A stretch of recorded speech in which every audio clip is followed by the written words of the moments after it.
শুভ সকাল। আজকে মায়াপুরে আমাদের দ্বিতীয় দিন।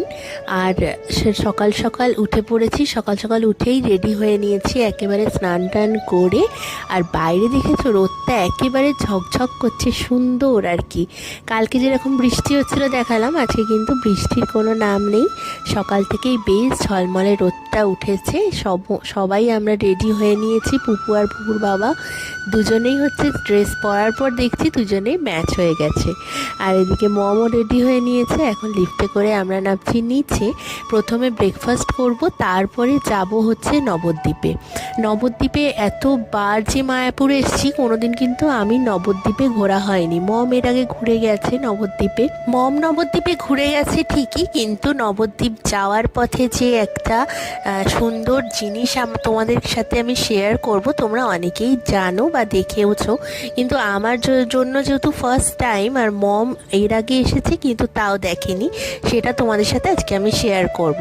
এইদিকে আমরা এখন যাচ্ছি একটু ব্রেকফাস্ট করতে। আজকে মন্দিরের ভেতরে আর ব্রেকফাস্ট করব না, বাইরেটাই করব। আর এই দেখো নতুন মন্দিরের কাজগুলো এত সুন্দর হচ্ছে, এই কারণে না এত দেরি হচ্ছে মন্দিরটা হতে আজকে বুঝলাম। কারণ এত সূক্ষ্ম সূক্ষ্ম কাজ। আর দেখো চারিদিকে একেবারে আলপনায় ভরা। আর আমরা প্রথমে ব্রেকফাস্ট করতেই যাচ্ছিলাম, কিন্তু তারপর ভাবলাম না, আগে একটু মন্দির দর্শন করে আসি, ভগবানকে দর্শন করে আসি, তারপরে খাওয়া দাওয়াটা করব। খাওয়া দাওয়া কমপ্লিট করে আমরা আবার টোটো বুক করে বেরিয়ে পড়লাম নবদ্বীপের উদ্দেশ্যে। এখন নবদ্বীপ ঘাটে আমরা যাচ্ছি, এদিকে মায়াপুরের ঘাটে আর কি। নবদ্বীপ পেরালেই নবদ্বীপ ঘাট, এই যে এসে গেছি আমরা ঘাটের কাছাকাছি। তো এইবার দেখি কত দূর, আমি তো যাইনি কোনো দিন বললাম, তাই জন্য ঠিক জানি না, একটু জিজ্ঞাসা করে করে যেতে হচ্ছে। বাবাইও আসেনি খুব একটা। তো এখানে টিকিট কেটে নেওয়া হলো। আর লঞ্চের জন্য আলাদা টিকিট, আর এমনি যে নৌকাগুলো আছে সেইটার জন্য কিন্তু আলাদা দামের টিকিট। তো এইখানে এইবার তোমাদেরকে আমি শেয়ার করব জিনিসটা, তোমরা হয়তো বুঝেই গেছো অনেকে। এই যে জলঙ্গি নদীর ওপর দিয়ে আমরা এখন যাচ্ছি, এই যে স্বচ্ছ কাঁচের মতো জল, সুন্দর দেখলে।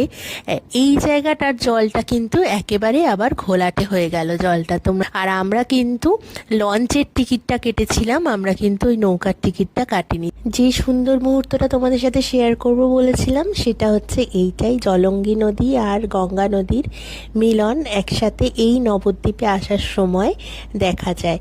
আর এইখানে বাঁশের বেড়া দিয়ে যে ব্রিজটা করা রয়েছে জেটি মতো, ওটা দিয়ে এখন যাচ্ছি। আর এই রকম জেটি কিন্তু আমরা ছোটবেলায় লক্ষ্য করেছি, সমস্ত ফেরিঘাটে এইরকম জেটি আগে ছিল।